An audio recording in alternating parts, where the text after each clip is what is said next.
नमस्कार मित्रों, दिशा एस्ट्रो वास्तु में आपका स्वागत है।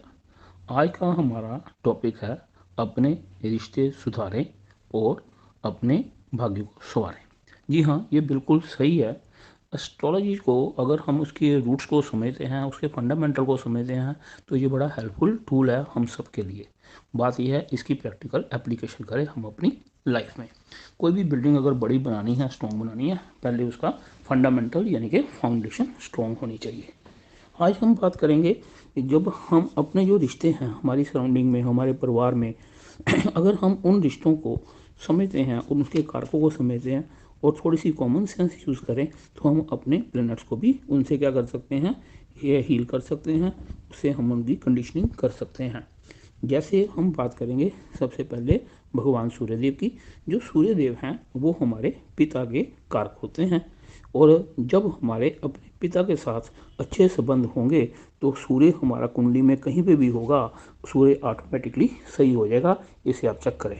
अब पिता की आज्ञा का पालन करना, पिता के बनाए नियमों का पालन करना, पिता और दादा पिता की जो होती हैं उनकी परंपराओं का पालन करना, और ये सब करने से क्या होगा, हमारा सूर्य सही हो जाएगा। अगर हम अपने पिता की इज्जत नहीं करते, अब हम उनका कहना नहीं मानते, तो हमारा सूर्य चाहे उच्च का हो यानी कि मेष का हो, स्वयं राशि का हो, सिंह का हो, तो भी क्या है, हमें उसका फायदा नहीं होगा। सूर्य जो होता है हमारे प्रभाव क्षेत्र का, यश कीर्ति का भी कारक है। तो ये चीज़ें हमें नहीं मिलेंगी। और स्पेशली काल पुरुष की कुंडली में जो पांचवा घर जो होता है वो पिता का कारक है, और वहाँ से रिलेटेड जो है आपका वो फिफ्थ हाउस से रिलेटेड फल जो हैं वो आपको नहीं मिलेंगे। और फिफ्थ हाउस जो होता है हमारे पिछले जन्म के पुण्य कर्मों का भी है।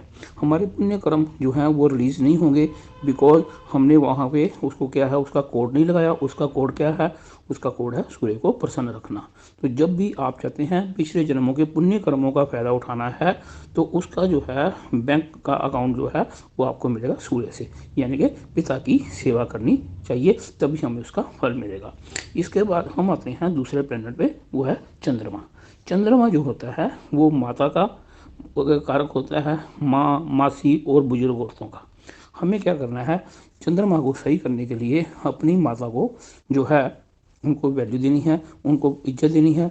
अगर हम अपनी माता का आदर करते हैं, माता की सेवा करते हैं, इससे हमारा चंद्रमा जो है वो अपने आप जो है वो सही हो जाएगा। आप कहीं पे भी देखिए, जो व्यक्ति माता की सेवा करने वाले व्यक्ति, उनको विशेष आशीर्वाद मिलता है। वो जिनके पास झोंपड़े नहीं होते थे, उनके पास आय, कार, कोठी और समृद्धि है। कारण है चंद्रमा माँ का कारक है, माँ में बहुत शक्ति मानी गई है। अब जो व्यक्ति अपनी माता का आदर नहीं करते, माता को छोड़ जाते हैं किसी भी कारणवश, तो उसमें क्या होता है, माँ जो है वो क्या करते हैं, बात सुनिए, कभी दुआ और बददुआ कोई किसी को देता नहीं, लग जाती है अपने कर्मानुसार। माँ कभी किसी का बुरा नहीं चाहती, लेकिन वो ऊपर वाला गॉड जो है उसका न्याय बड़ा ज़बरदस्त है। अब माँ का आशीर्वाद जिसने नहीं लिया, एक बात नोट करिए, पैसा उसके पास चाहे हो, लेकिन क्या होगा, उसे कभी मन की शांति नहीं होगी, वो कलपता रहेगा। और चंद्रमा नीचों का हो जाता है माँ के रुष्ट होने से, और ऐसे में देखोगे लोग उसके मुंह पे तो उसकी तारीफ करेंगे, लेकिन उसके पीछे पीछे बुराई होगी। जो चंद्रमा है काल पुरुष की कुंडली के अनुसार वो फोर्थ हाउस का स्वामी है। फोर्थ हाउस जो है ये किसका घर है, ये हमारी माता का, हमारी सुख शांति का, हमारे आराम का, हमारी कन्वेंस का, हमारे पब्लिक रिलेशन का। सो फोर्थ हाउस के जितने भी कारक हैं, सिग्निफिकेटर हैं, उनका फल दूषित हो जाएगा। माता को अगर हम इज्जत ना दें, माता किसी कारणवश अगर हमसे रुष्ट हो, तो सिंपल सा उपाय है, कुछ नहीं करना, माता पिता की सेवा करो। माता पिता की सेवा करने से, अगर आप देखते हो ना, लॉर्ड गणेश जी ने क्या किया था, उन्होंने सिर्फ अपने माता पिता की 3 परिक्रमाएं करके माथा टेका। हम लोग सनातन सनातन बोलते हैं, ये है वो है, लेकिन क्या हमने इम्प्लीमेंटेशन किया इनको। भगवान राम थे, उन्होंने, उनके पिता ने एक बार बोला था कि बेटा तेरे को आज राज तिलक नहीं लगेगा, तेरे को वनवास जाना पड़ेगा। आजकल के लोग होते हैं, कलयुगी होते हैं, उन्होंने पिता को केस कर देना था, तूने औरत के पीछे लग के क्या किया। राम जी ने हमें सिखाया कि पिता की क्या आदर कैसे करना है। गणेश जी ने सिखाया हमें, माता और पिता जो है उनकी परिक्रमा करना ही हमारा ब्रह्मांड है। हमें सीखना चाहिए, सीखना चाहिए और उसकी लाइफ में इम्प्लीमेंटेशन करनी चाहिए। अब चंद्रमा हो गया, माता का कारक हो गया, उसके बाद आता है मंगल। मंगल जो होता है वो हमारे छोटे भाई हमारे छोटे भाई जो हैं उनका, प्लस जो हमारे मित्र होते हैं उनका कारक होता है। कहते हैं ना यार अनमूल्य, ठीक है ना। तो वाकई यार अनमूल्य होते हैं। जो बंदा अपने पिता से कहीं बात कर सकता है वो अपने फ्रेंड से करता है। और आप देखिए, man is known from his company. तो फ्रेंड्स का बड़ा इंपॉर्टेंट रोल है हमारी लाइफ में। फ्रेंड्स हमारे अच्छे बुरे हर काम में हमारा साथ देते हैं, वो सहयोगी होते हैं। और जब भी हम अपने मित्रों से मित्रता करेंगे और अपने भाई छोटे भाई को प्यार से रखेंगे, अपना बेटा समझ के रखेंगे, तो ऐसा करने से आपका मंगल जो है वो सही हो जाएगा। मंगल किसका कारक है? मंगल आपके जोश का कारक है, मंगल आपके एक्शन का कारक है, मंगल को भूमि पुत्र कहा गया है, ये आपके प्रभाव क्षेत्र का कारक है। तो ऐसा करने से आपका प्रभाव कई गुना बढ़ जाएगा, आप मल्टीप्लाई होंगे। कहते हैं ना भाई जो होते हैं बाजुएं होती हैं, तो ये सही है, लेकिन क्या हम अपनी बाजुओं को काट रहे हैं, इसे देखना है। तो मंगल जब हम मित्रों के साथ द्रोह करेंगे, भाई के साथ वैर रखेंगे, ईर्ष्या रखेंगे, जेलसी रखेंगे, तो ऐसा करने से हमारा मंगल खराब हो जाएगा। जब मंगल खराब होगा तो हमारा जोश खत्म हो जाएगा, हम में लड़ने की शक्ति नहीं रहेगी, हमारा प्रभाव क्षेत्र खत्म होगा। तो ये भी चीज़ हमारे हाथ में है। अब जैसे भगवान जो थे, क्या नाम थे उनके, भाई लक्ष्मण थे। लक्ष्मण ने क्या किया? वो मंगल के कारक थे। मंगल ने अपने भाई का साथ दिया। कहाँ पे? वनवास में। लोग पत्नी के पीछे लग के भाई को छोड़ देते हैं, यहाँ पे लक्ष्मण जी ने अपनी पत्नी को छोड़ के क्या किया? राम जी के साथ वनवास में गए और राम जी को विजय दिलाई। लेकिन दूसरी तरफ रावण का भाई जो था उसने क्या किया? विभीषण ने, विभीषण ने, वो भी छोटा भाई था, उसने भाई साथ गद्दारी की। चाहे उसे राजपाट मिल गया, लेकिन आज भी किसी द्रोही बंदे को हम लोग क्या कहते हैं? ये तो घर का विभीषण है। तो कहने का मतलब मंगल अगर आपका अच्छा है, क्योंकि रावण ने इसको दुत्कारा था विभीषण को, उसके साथ उसके अच्छे संबंध नहीं थे, इसके कारण विभीषण ने अपना वैर निकाला। अब बात को हमें समझना है, बात लक्ष्मण और विभीषण की नहीं है, वो एक जरिया एग्जाम्पल था समझने के लिए कि मंगल को हमें कैसे शक्तिशाली करना है। अब मंगल शक्तिशाली हो गया, उसके बाद आ जाते हैं बृहस्पति देव। गुरु जो हैं वो किसके कारक हैं? गुरु हमारे गुरु के कारक हैं, हमारे टीचर के कारक हैं, उन सभी व्यक्तियों के जो हमें अंधकार से प्रकाश की ओर लेके जाते हैं, हमारा मार्गदर्शन करते हैं। ये बड़े भाई के कारक भी हैं। तो जो लड़कियों के जो फीमेल्स हैं उनके होरोस्कोप में उनके पति के कारक भी जो बृहस्पति देव होते हैं। ठीक है जी। और अब क्या है, हम इसको कैसे सुधारेंगे? जो अपने गुरुजनों का कहना मानना, कहने मानने का मतलब ये नहीं है कि प्रणाम करना, उनके बताए हुए नियमों का पालन करना, उन्होंने जो हमें मार्गदर्शन दिया है उसके ऊपर चलना। जो उसने नियम बताए हैं, वाणी में कहा गया है रहनी रहे सोई सिख मेरा, हमें रहत नामे जरूरी है। तो अब क्या है? गुरु की आज्ञा का पालन करना, जो क्या है हमारी परंपराएं हैं उनका पालन करना, उनका सत्कार देना। तो बड़े भाई का को पिता तुल्य मानना, उसकी आज्ञा का पालन करना, उसे जेलस ना करना। तो ये चीज़ें हैं, अब इनमें कंपैरिजन ना करना, कंपैरिजन करना, जेलस करना, ये रिश्तों को उखाड़ फेंकते हैं। और जो पत्नियां होती हैं, वाइफ होती है, उनकी अक्सर हम बात सुनते हैं जी कि पति जो है बाहर जो है लोगों को 100 बंदों को टैकल कर रहा है, तो उसकी वाइफ जो है उसको टीचर समझती है, नहीं जी इसको कुछ नहीं पता, ये मैं ही समझती हूँ, मैंने ही घर चलाना है। लाइक दिस, ऐसी जो फीमेल होती हैं उनका जुपिटर खराब हो जाता है। जब जुपिटर खराब होगा तो जुपिटर जिन जिन चीज़ों का कारक है उनके जीवन में उसकी प्रॉब्लम आएगी। जुपिटर जो है वो एक्सपेंशन का कारक ग्रह है, वो हमें आगे लेके जाता है, हमें मोक्ष भी देता है, ज्ञान भी देता है, धन भी देता है। तो देखोगे ऐसे लोगों के जीवन में कमी आ जाती है। तो हमें जुपिटर को सही करने के लिए अपने गुरु, अपने पिता, इस तुल्य व्यक्तियों को और बुजुर्गों को, और जो हैं जो पंडित जी हैं, जो कोई और धर्म प्रचारक हैं, इनको और अपने बड़े भाई को इज्जत मान दिल से देना चाहिए। नाटकबाजी नटंकी नहीं करनी चाहिए। ये जो ग्रह होते हैं ना, एक बात याद रखिए, ये नटंकीबाजों को नहीं समझते, इनकी कोई वैल्यू नहीं होती। वो दुनिया को मूर्ख बना सकते हैं लेकिन इन ग्रहों को नहीं। अब उसके बाद आता है शुक्र। शुक्र जो होता है वो एक यंग फीमेल को इंडिकेट करता है, और इसके अलावा पत्नी जो है उसका भी कारक शुक्र है। और अब देखिए, हमें यंग लेडीज़ की रिस्पेक्ट करनी चाहिए। सेकेंडली, जो पत्नी है उसको भी आदर देना चाहिए, क्योंकि जो व्यक्ति है उसके होरोस्कोप में, मेल के होरोस्कोप में शुक्र उसकी वाइफ को बताता है, उसके प्रेम संबंधों को बताता है।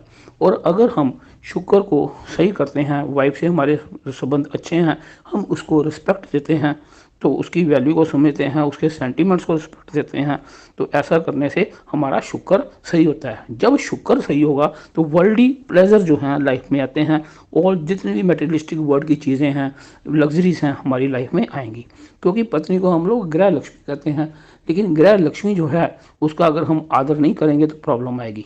एक अलग बात है, जैसे लक्ष्मी होती है ऐसे एक कुलक्ष्मी भी होती है, समझदार बंदे बात को समझ लेंगे। और उसके बाद हम बात करते हैं बुध ग्रह की। बुध जो होता है ये किसका कारक है? बुध इंटेलिजेंस का कारक है। बुध किसका कारक है? जितने भी बिजनेसेस हैं उनका कारक है, जितने भी बड़े बड़े बिग बिजनेसमैन हैं उनका कारक भी बुध है। ठीक है। और बुध रिश्तों में किसका कारक है? बुध है बहन, बेटी, बुआ।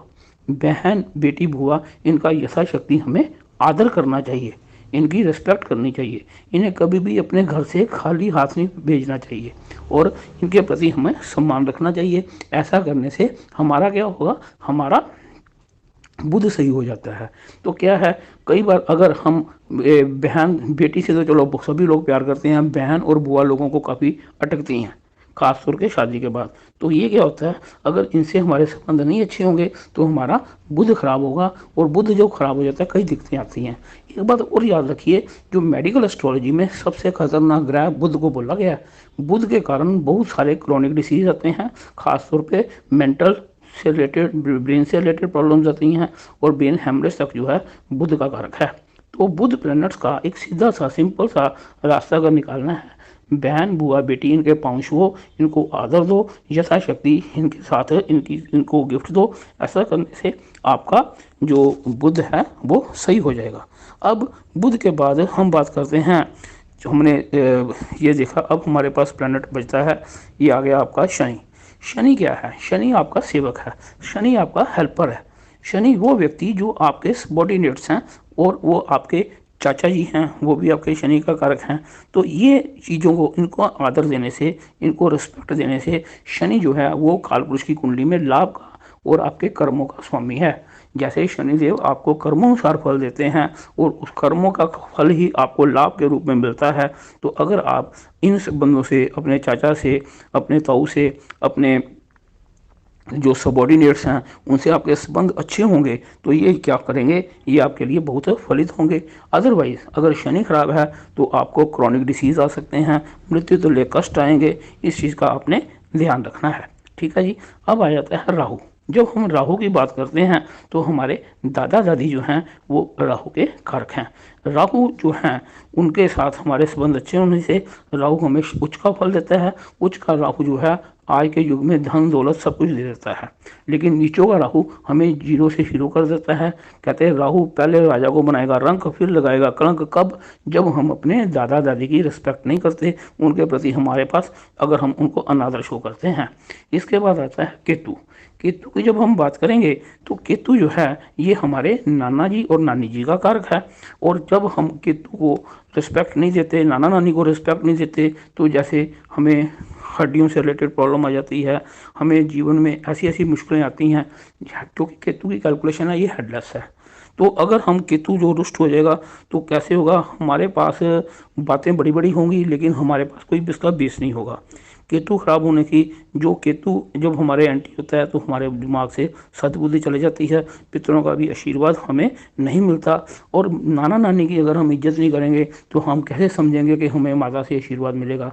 अगर हम किसी के माता पिता को जो है इज्जत नहीं देंगे तो हम कभी भी एक्सपेक्ट ना करें कि वो व्यक्ति हमें प्यार देगा, रिश्ता चाहे हमारा कोई भी हो। हर एक के लिए उनके माता पिता प्रत्यक्ष देवी देवता हैं। एक और बात याद रखिए, भगवान सूर्यदेव और हमारे माता पिता प्रत्यक्ष देवी देवता होते हैं, जो हमारे सामने साक्षात होते हैं। यहाँ पे एक चीज़ और मैं आपको बताना चाहूँगा, आप इसे नोट करिए। ननिहाल, जिसे पंजाबी में नानके बोलते हैं, अगर आपके अपने ननिहाल के साथ संबंध अच्छे नहीं हैं तो एक बात नोट करो, आपके अपने ससुराल के साथ भी कभी अच्छे संबंध नहीं होंगे। हर जगह पे आप इसको चेक कर सकते हैं, टेस्ट कर सकते हैं। जिस व्यक्ति का अपने नानकों के साथ या ननिहाल के साथ अच्छा संबंध नहीं है, उसका कभी भी अपने ससुराल के साथ संबंध अच्छा नहीं होगा, और उसका अपने स्पाउस के साथ भी संबंध अच्छा नहीं होगा। ये कहीं पे भी आप इसको चेक कर सकते हैं, इसको आप टेस्ट कर सकते हैं। ठीक है जी। तो ये चीज़ भी हमें जो है ध्यान में रखनी चाहिए। अब हम बात करेंगे कि भी ये जो जो प्लैनेट्स हैं, इनको अगर हमने सही करना है तो अपने रिश्तों को चालाकी से नहीं, कनिंगनेस से नहीं, प्रेम प्यार से, हम्बल से उनको हमें सही करना चाहिए। अगर हम ऐसा करेंगे तो हमारे जीवन में बहुत अच्छी जीवन में हमारा चलेगा। अब ये तो हो गया एस्ट्रोलॉजी का बेस। जब हम वैसे भी बात करते हैं, जो जो हॉरोस्कोप में बात करते हैं, 7th हाउस हमारी वाइफ का होता है, यानी कि हमारे स्पाउस का होता है। स्पाउस से 4th हाउस जो होता है, अगर हम काउंट करें तो वो 10वां घर होता है। 10वां घर 7th हाउस से 4th हाउस जो है वो हमारी सास का होता है, मदर इन लॉ का। अब अगर हमारे मदर इन लॉ से संबंध अच्छे नहीं हैं तो आप देखिए आपका 10th हाउस दूषित हो गया। 10th हाउस जो है वो आपका वो प्रोफेशन का हाउस है।